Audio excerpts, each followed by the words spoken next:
Buenas noches, bienvenidos, bienvenidas a esta última entrevista del presidente de Canarias antes de la próxima cita electoral. Hace justo 2 años en este lugar entrevistábamos a Ángel Víctor Torres con motivo del Ecuador, de su mandato.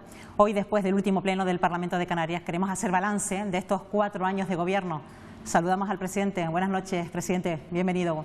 Muchísimas gracias y buenas noches. Bueno, una entrevista que podrán seguir en simultáneo con la radio pública. Me acompaña en esta entrevista Miguel Guedes, que es director de Canarias Radio y que además estuvo hace 2 años aquí, en este mismo lugar. Miguel, ¿qué tal? Buenas noches. Buenas noches, Estíbaliz, ¿qué tal? Bueno, presidente, último pleno del Parlamento de Canarias. Toca hacer balance estos casi 4 años de legislatura. 4 años que han sido excepcionales. 4 años en los que hemos visto cómo distintos acontecimientos han puesto jaque la economía canaria. No sé si usted es el principal sorprendido de la situación económica actual y de las previsiones que se manejan de cara al final de este año. Sí, nadie pensaba que nos íbamos a recuperar con datos que tenemos actualmente, que son mejores que los que había antes de la pandemia. Hoy tenemos más personas trabajando, más contratos indefinidos, menos paro juvenil, y eso lo hemos conseguido con una pandemia que paró la economía, ¿no? De 4 años muy difíciles. Yo decía hoy en el Parlamento que no sé si ha sido la legislatura en Canarias más difícil. Quizás habría que recordar que hubo algún presidente canario que se mantuvo luchando contra el cáncer al que no pudo vencer y por tanto aquello debió ser durísimo. Lo que sí digo es que es la comunidad que lo ha tenido peor, porque Canarias ha tenido los efectos del COVID, crisis turística, somos quien más depende del turismo, pero además de lo que han tenido las demás comunidades, solo Canarias ha tenido un fenómeno migratorio tremendamente agravado en el año 2020 o un volcán como el de La Palma, ¿no? O sea, más circunstancias adversas que el resto del país, ¿no? La recuperación económica, la del turismo también, los datos de empleo, esto ha formado la base de su discurso de final de legislatura, su conclusión de que Canarias está mejor que hace 4 años. Sin embargo, en los 2 últimos meses sí hemos asistido a cierto estancamiento en las contrataciones laborales y yo le pregunto por qué es lo que está pasando y cuál es su visión o qué es lo que puede esperar usted de los próximos meses. Bueno, estamos en el mes de marzo, terminando el mes de marzo. Enero es un mes tradicionalmente complicado en la generación de empleo, también febrero, y tenemos siempre la cuesta de enero y la repercusión en febrero, pero adelanto que en 2 días sabremos los datos de marzo y van a ser buenos. Se va a bajar el paro, van a ser en un número importante, la economía canaria está fuerte. Eso no quita que no dejemos de reconocer que cuesta llegar a final de mes, que la cesta de la compra es más cara, y lo sé en casa porque hay quien paga una hipoteca, ha subido la hipoteca muchísimo en intereses y eso está afectando la economía de las familias. Pero diciendo esto, que esto ocurre en todo el mundo globalizado, también es verdad que ahora hay más personas trabajando y por tanto puedes enfrentarte ante esas adversidades con la situación distinta, controlada. Si no hubiese trabajo y además fuera más cara la cesta de la compra, sí que tendríamos una crisis insoportable y tenemos una situación económica que se ha agravado fundamentalmente por el conflicto en Europa, pero Canarias tiene buenos datos. Hemos pasado ya el valle turístico. Enero, febrero y marzo de este año están siendo mejores que el año pasado. Este año, si todo camina con normalidad, superaremos los 20.000 millones de ingresos en turismo y eso es clave para la economía de nuestra tierra, ¿no? A eso iba yo, presidenta. Esa cesta de la compra cada vez más cara para los canarios, es lo más que se acusa de nuestra población. Estamos hablando incluso de salarios mínimos que ha aumentado, pero eso no ha servido para amortiguar quizás la capacidad económica de la familia. El Gobierno de Canarias apostó por esas medidas fiscales y selectivas, pero ¿se puede hacer algo más para que las familias canarias puedan llegar más desahogadas a final de mes? No, yo sí creo que subir el salario mínimo interprofesional, tener un ingreso mínimo vital, un ingreso canario de emergencia, las mejoras que hemos hecho en la prestación canario de inserción, las mejoras en dependencia, sí que ayudan a enfrentarnos al encarecimiento de la cesta de la compra. ¿Qué pasaría si no tuviésemos los datos de empleo que hoy tenemos, ¿no? Nosotros cuando llegamos al Gobierno de Canarias en el año 2019 se recibían en Canarias 5.000 familias, algo más de 5.000 familias, algún tipo de prestación. Hoy son más de 40.000 familias. Si cada familia es de 2 miembros, podemos estar hablando de entre 80, 90, 100.000 personas las que en estos momentos tienen cubierta una prestación que antes no había. Y eso es consecuencia de gobiernos que han apostado por ello y de una respuesta a la crisis pandémica y económica distinta a la que tuvimos en otras crisis. En otras crisis lo que se optó fue por el despido, por el abaratamiento del despido, por los recortes y ahora, por fortuna, lo que se ha decidido es otra cosa y es subir los salarios y el consumo no ha bajado reformar justamente la ley del trabajo, y eso no ha significado más despidos, sino todo lo contrario, y darle más dignidad a la mayoría social, a la clase trabajadora, ¿no? El sector primario lo está pasando realmente mal, sobre todo en la isla de La Palma, afectados por el volcán, como usted ha dicho al principio de esta entrevista. Luego, esa guerra de Ucrania ha encarecido los precios de las materias primas. El sector primario, además, se está quedando sin un relevo generacional cierto. ¿Qué es lo que hay que hacer para tratar de incentivarlo, para que los jóvenes puedan ir al campo, para que pueda crearse un segmento de riqueza realmente, pues a través precisamente de eso, ¿no?, del sector primario? Dar ayudas directas y extraordinarias. El sector lo sabe, nos hemos reunido con ellos en varias ocasiones, hemos cambiado mecanismos como los decretos leyes, lo hemos adaptado a la normativa estatal, y más de 30 millones de euros extraordinarios han llegado en el año 22 y también comienzo del 23, partidas extraordinarias al sector de la ganadería. Diciendo esto, hay que reconocer que claramente el encarecimiento de los insumos, de las materias primas, de todo lo que significa el sector primario, está afectando al mundo globalizado y está encareciendo también los productos. Pero el Gobierno de Canarias ha tomado decisiones hasta el punto de que durante la mayor parte del tiempo las ayudas que daban el Gobierno de Canarias, solo el Gobierno de Canarias, eran superiores a las que daban todas las administraciones canarias juntas, ¿no? Y luego se ha hecho un gran esfuerzo por el resto de las administraciones para ayudar a un sector que lo ha pasado mal. Hablemos también de nuestro territorio, señor Torres. Hablemos de proyectos polémicos como han sido Cuna del Alma, Dreamland. Era voluntad de este Gobierno cambiar la ley del suelo, no se ha producido. ¿Sigue abierta esa puerta para evitar proyectos tan polémicos como estos? No, la ley del suelo se vendió como una ley que iba a generar una transformación económica en Canarias. El Fondo de Desarrollo para Canarias decían que iba a ser la generación económica más importante de la historia reciente de nuestro país, y no ha sido así. Al contrario, yo creo que hoy tenemos más carga con las declaraciones de impacto en el Gobierno de Canarias que lo que teníamos antes, y no se han agilizado los procesos. Y lo mismo con respecto al Fondo de Desarrollo para Canarias. Los proyectos que son iniciativa privada tienen que cumplir claramente con las normas medioambientales precisas. Estamos a favor de la iniciativa privada, la hemos apoyado. Este Gobierno de Canarias dio 1.144 millones a más de 20.000 autónomos y empresas en Canarias sin devolver un euro al Gobierno de España, cuando todas las comunidades restantes, excepto Baleares, devolvió en algunos casos cientos de millones de euros. Nosotros hemos apostado y apoyado al sector primario y a las iniciativas privadas, pero también tenemos que ser contundentes, hay que hacerlas con el máximo respeto al medio ambiente y cumpliendo las normas. Cuando no es así, lógicamente lo que hay que hacer es la preservación de nuestro territorio y cumplir estrictamente lo que dicen esas normas. El presidente acaba de cumplir usted, o lo hizo hace algún tiempo, los primeros 4 meses al frente de las regiones ultraperiféricas. Quiero preguntarle por la estrategia que están preparando para tratar de esquivar esa tasa al queroseno, esa tasa verde que tanto puede perjudicar al turismo. Hay que recordarlo, son los vuelos que vienen de los destinos europeos directamente a las islas turísticas, a las Islas Canarias. ¿Hay alguna estrategia especial? ¿Cómo planean ustedes hacer frente a esta situación? Lo primero, ¿qué es lo que hemos hecho? Porque nosotros llegamos al Gobierno en el año 19. Esto ya se sabía, que entraba en vigor al finales del 23, comienzo del 24. Y yo recuerdo ir a Bruselas a finales del año 19, antes de la pandemia, acompañado con el responsable consejero de Hacienda de Asuntos Europeos, y ahí lo plasmamos. Las regiones ultraperiféricas apostamos claramente por la lucha contra el cambio climático, y por tanto Canarias tiene que apostar, y lo estamos haciendo, por las energías limpias, fotovoltaica, energía eólica, en mar, en tierra. Ahí están los datos. Cuando nosotros llegamos al Gobierno de Canarias había 400 casas, 400, que tenían techos solares. Energía fotovoltaica, hoy hay 10.000. Había un coche en todo el parque móvil del Gobierno, hoy tenemos cerca de 100. Había muy pocos vehículos eléctricos y ahora son miles. Había 9 megavatios de energía sostenible y hay ahora 90. Es decir, se ha hecho un trabajo importantísimo en este tiempo. Y lo que le dijimos a Bruselas es que Canarias está alejado del continente europeo y había que buscar mecanismos de exención y del mismo modo comprometernos. Y hemos conseguido lo que no ha conseguido otras comunidades, que quiero recordarlo. Está exento la tasa de dióxido de carbono a los vuelos entre las islas. Está exento de las islas al resto del territorio español. Eso no lo tiene Baleares, ni una cosa ni la otra. Y si es un vuelo internacional y se utiliza energía sostenible, eso también está exento y el sobrecoste se pagaría por la Unión Europea. Pero aspiramos a más. Aspiramos a que haya una exención en los vuelos internacionales y lo vamos a trabajar hasta el final. Reconocemos que no es sencillo.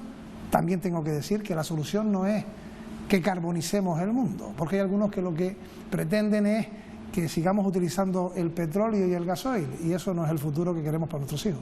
Usted dijo en su discurso de investidura, cuando empezó su mandato, cuando empezó la legislatura, que le preocupaba muchísimo la pobreza en Canarias. Usted dijo hace un momento que se estaban dando ayudas a aproximadamente unas 100.000 personas. Sin embargo, la pobreza sigue afectando a en torno a 400.000 personas en Canarias. Eso lo dicen las organizaciones encargadas de hacer estos estudios. ¿Se siente satisfecho por los datos de que se haya bajado la pobreza, o usted cree realmente que no hay que conformarse en absoluto y que hay que hacer un esfuerzo mayor? ¿Y tiene planeado cómo hacerlo?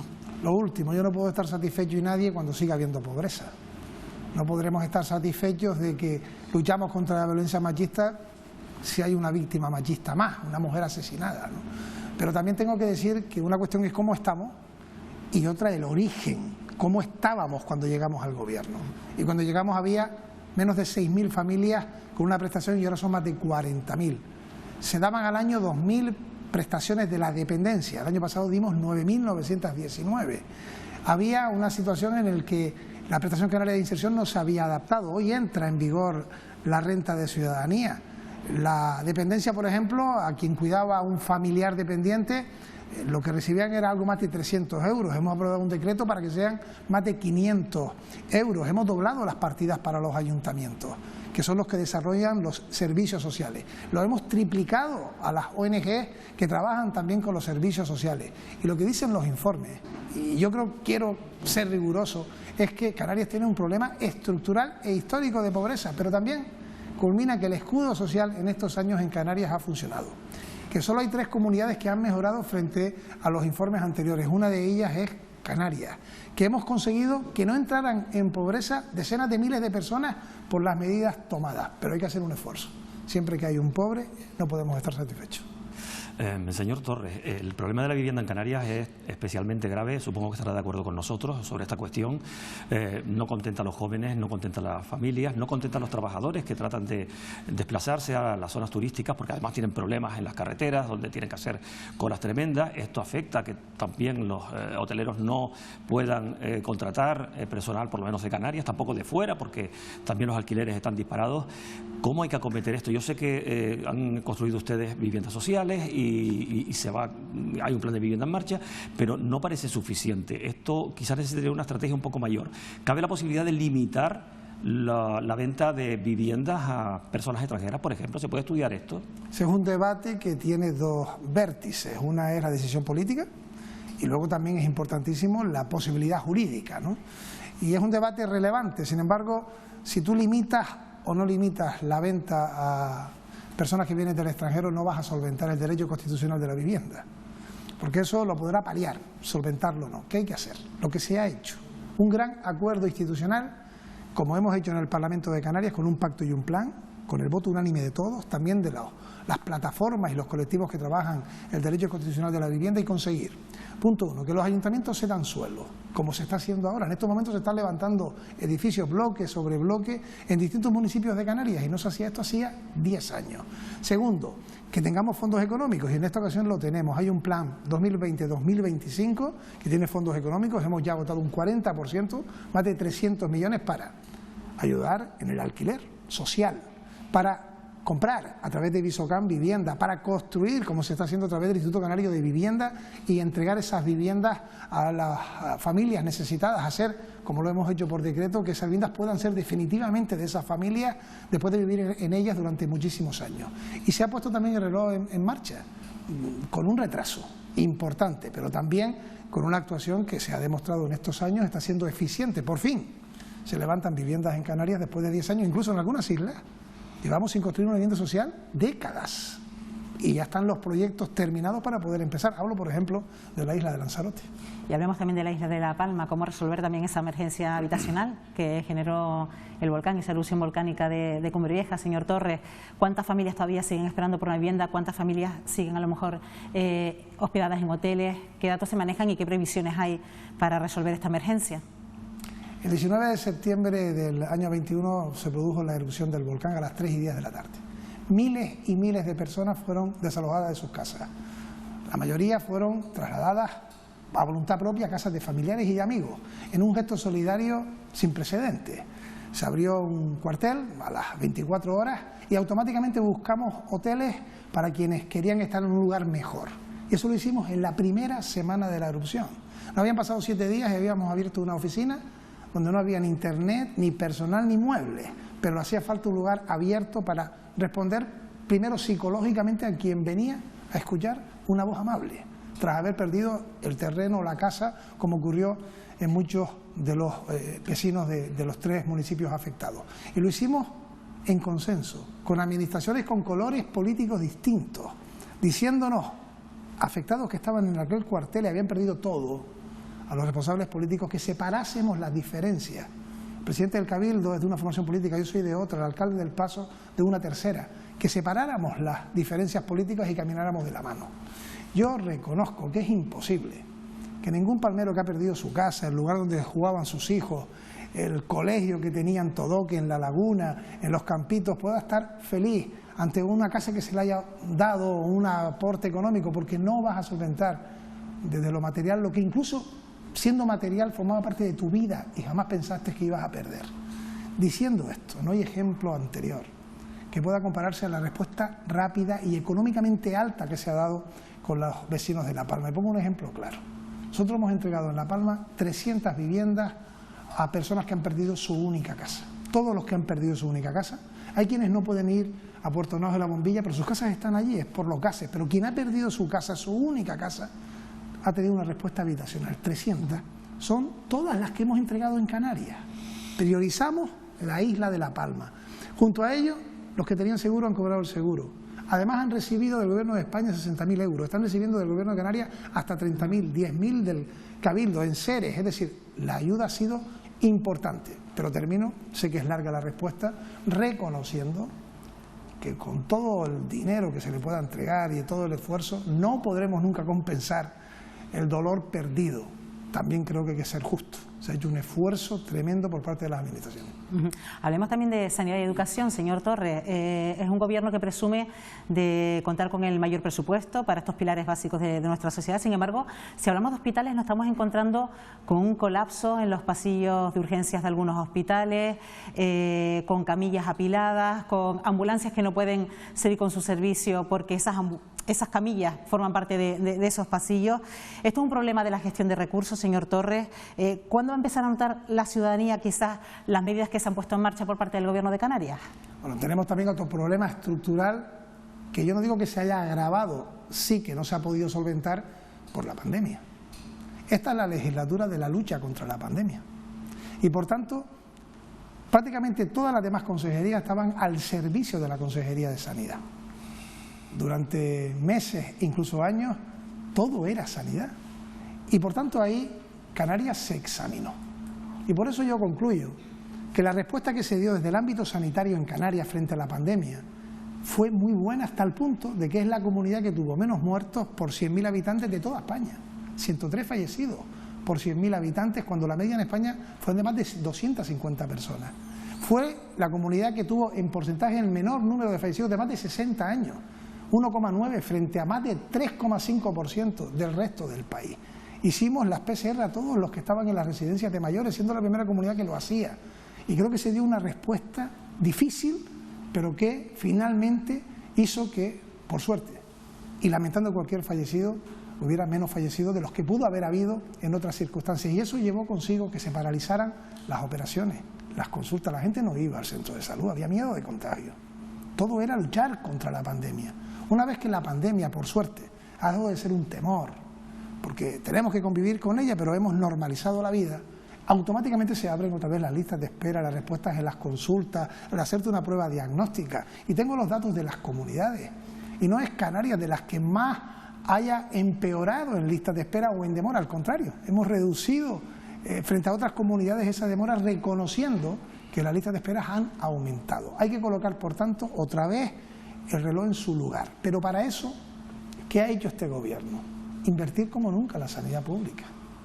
Me están viendo en estos momentos vecinos de La Gomera, de Fuerteventura o de Lanzarote. Tienen ya resonancias magnéticas en las Islas Mayores tienen posibilidades de tratar el cáncer, que antes tenían que ir a los hospitales de Gran Canaria o de Tenerife. Tenemos además más material que se ha podido invertir. Creo que ahí está la respuesta a la sanidad pública. Presidente, ya que hablamos de la sanidad pública, aparte de los problemas que hay en la atención primaria, que son globales a nivel nacional, que lo hay en todos lados, que precisamente es una consecuencia de la pandemia, ustedes firmaron hace muy poquito el arranque de las obras de la torre del materno infantil, porque se ha demorado tanto esta obra que parecía que iba a ser para hace unos meses, luego se retrasó otra vez. ¿Qué es lo que ha pasado con esto? Ha habido muchísimas dificultades de todo tipo, cambio de proyectos, nuevas ideas, modelo constructivo, pero llevamos 4 años en el gobierno.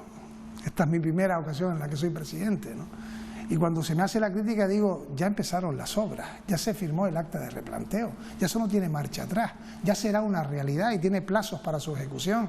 Y lo mismo hablo del Hospital Insular, que tiene, igual que el Hospital Universitario de Canarias, un problema de espacio gravísimo, y ya por fin, y ante un convenio, por ejemplo, con el Cabildo de Gran Canaria, se va a demoler, ya está la licitación para hacerse el Colegio Universitario de Las Palmas. No estoy hablando de ideas ni de proyectos de futuro, estoy hablando de consecuciones y de licitaciones, es decir, dando verdadera respuesta. Hemos construido 3 edificios sanitarios que son 343 camas más. ¿Eso es poco o es mucho? Para que se hagan una idea a los televidentes. En un año hemos conseguido 343 camas, son más públicas que las que se consiguieron en 10 años. Y esa es la aportación que se ha hecho en la sanidad pública por parte del gobierno, reconociendo que hay muchísimas cosas que tenemos que mejorar. También el presidente del Cabildo de Tenerife, compañero suyo de partido, Pedro Martín, criticaba también la falta de impulso que se le ha dado a los hospitales del sur y del norte de esta isla, señor Torres. Pues hemos conseguido, junto con el Cabildo de Tenerife, cosa que también agradezco, un convenio para hacer una realidad el Hospital del Sur, que hemos visitado, en el que en esta legislatura ya se pudieron hacer las primeras operaciones, que en estos momentos se hacen diálisis en ese hospital, y hay 50 millones de euros garantizados para que esto sea una verdadera y auténtica realidad, y también la inversión en el Hospital del Norte. Es decir, estamos haciendo la mayor inversión en la sanidad pública que nunca se había hecho antes en nuestro país, en Canarias, motivado por una pandemia que trae recursos de Europa.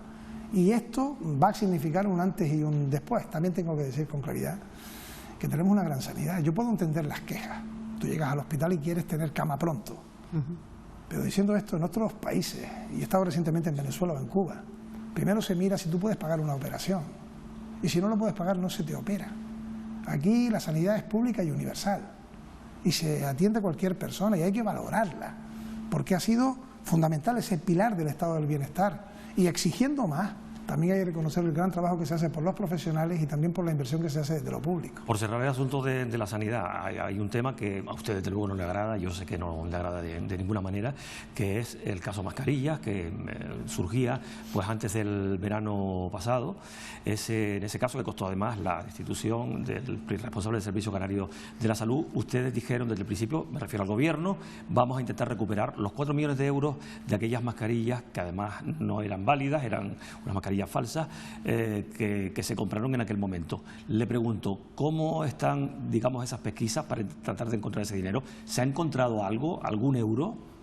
Bueno, claro que no me agrada. Después de decenas y decenas de expedientes bien hechos, con material que llegó, con muchísimos problemas, con un trabajo que hicimos con la sociedad civil para traer un avión de China y llegara directamente, con el trabajo tremendamente complicado para poder dar respuesta al material que precisaban los sanitarios, todo el material debió llegar.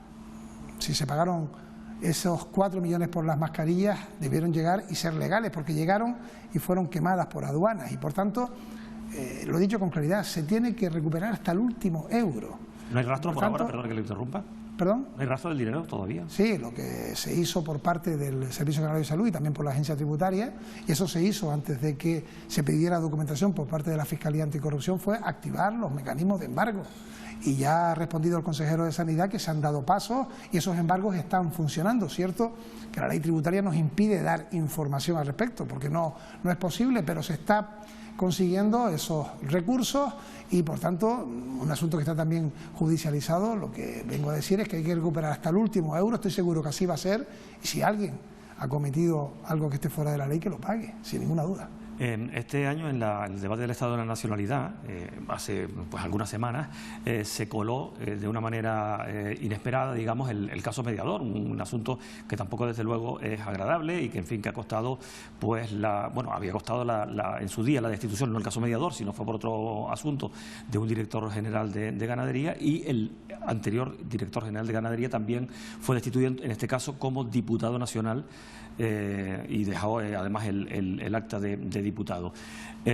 Sobre esta cuestión, ¿teme usted que este asunto le pueda pasar factura en las elecciones, o considera que estamos hablando de una estafa que es verdad que ha decaído últimamente y esto parece haberse transformado más en el caso Cuarteles que en el caso mediador, porque hay parte de guardias civiles que están, en fin, metidos en esa trama? ¿Usted cómo lo ve? Sobre todo nos interesa que diga cómo cree que afectará esto al electorado. No, lo primero, antes de entrar en lo electoral, es que a mí me produce repugnancia en cualquier conducta humana, y más cuando es de un responsable público. Porque nosotros somos elegidos por la ciudadanía y tenemos, por tanto, que demostrar mayor ejemplaridad. Es así. Porque nos convertimos en referentes de quienes confían en nosotros para defender sus legítimos intereses, el interés general, el bienestar de la ciudadanía. Y, por tanto, lo he dicho, hay que disculparse cuando hay representantes públicos que nos avergüenzan, que me avergüenzan. Y, por tanto, esas personas no pueden estar en las organizaciones políticas. Y mi organización política lo suspendió de militancia a las 8 horas de ser uno detenido y de ser el otro investigado. Y dejó de ser diputado ese mismo día. Eso es lo que hay que hacer. Automáticamente actuar con absoluta contundencia. Desde el punto de vista electoral no me preocupa, en el sentido de que yo sé que la ciudadanía distingue las cosas y sabe qué es una actitud individual y quién defiende la honorabilidad, la honestidad y la honradez de la mayoría de los canarios. Lo dije en el debate de la nacionalidad. Este es un pueblo que se levanta todas las mañanas a trabajar honradamente, que saca a sus hijos adelante, que aprende de sus padres y de sus abuelos valores, que trasladamos a quienes queremos que nos sucedan. Y, por tanto, por eso somos y debemos ser intransigentes ante esas actitudes absolutamente reprobables. Por tanto, no tengo ninguna preocupación electoral. Lo que menos me preocupa, lo que hay que hacer es extirpar estas papas que se pudren, ¿no? Hablando de perspectivas electorales, señor Torres, usted ha dicho que se siente cómodo, que ha sido partidario, que es partidario de repetir este pacto de las Flores si se dieran los números. Si no se dieran los números, ¿con quién conciliaría más? ¿Con Coalición Canaria, con el Partido Popular, con Manuel Domínguez, con Fernando Clavijo? Bueno, no es cuestión ni de personas, sino de programas, fundamentalmente, y de estabilidad. Yo lo decía hoy en el Parlamento, hemos tenido en Canarias 10 legislaturas desde el año 83, 10. 13 gobiernos si hablamos de unión de más de una fuerza, porque son más gobiernos si contamos los gobiernos que se han quedado individuales, solitarios, ¿no? Y resulta que en 10 legislaturas y en 13 gobiernos, este es el segundo de la historia que empieza y termina igual. O sea que no hay inestabilidad, que no se va al socio de gobierno, que no lo expulsa el presidente, que no hay una moción de censura al presidente. Y yo creo que ese es el gran valor del Pacto de las Flores, el mensaje que le mandamos a la ciudadanía. Cuando peor lo hemos pasado, cuando hemos tenido un fenómeno migratorio tremendo, una pandemia que arruinó a muchísimas sociedades, empresas, y que dimos respuesta para poder sacarlas adelante, cuando hemos tenido la quiebra de Thomas Cook, problemas dificilísimos como este volcán de La Palma, cualquiera pudo decir, hasta aquí llegué y me bajo. Pero eso no fue lo que ocurrió. Pues casi hasta aquí llegamos, presidente, pero no quiero dejar de preguntarle por una curiosidad. Se dice que usted suele resolver muchos problemas a golpe de teléfono. Yo mismo le he visto, cualquiera de nosotros le ha visto, de los periodistas que estamos, digamos, en el entorno, tratando de resolver problemas por teléfono mientras anda de un lado a otro. Se cuenta que usted llegó a resolver una crisis política dando vueltas a un campo de fútbol. ¿Cuántos kilómetros hizo? No, ha sido más de una vez. Yo recuerdo, bueno, hay momentos para revivirlos, ¿no? Una crisis política de mi organización dando vueltas alrededor de casa y se pudo resolver. El Pacto de las Flores nace también de algunas llamadas de teléfono entre un jueves y un viernes. Si todos recuerdan, hubo una reunión un viernes que fue frustrada para un pacto conservador, y a partir de ahí se activó el mecanismo para que este pudiera llegar a buen término, el Pacto de las Flores, y hubo 3 días y todo aquello se hizo a golpe de teléfono. Algún día se publicará en algún libro y creo que merecerá leerse, porque la historia de Canarias, en la conformación de los gobiernos, lleva consigo a que, como bien decías, puede haber distintas opciones de gobierno, ¿no?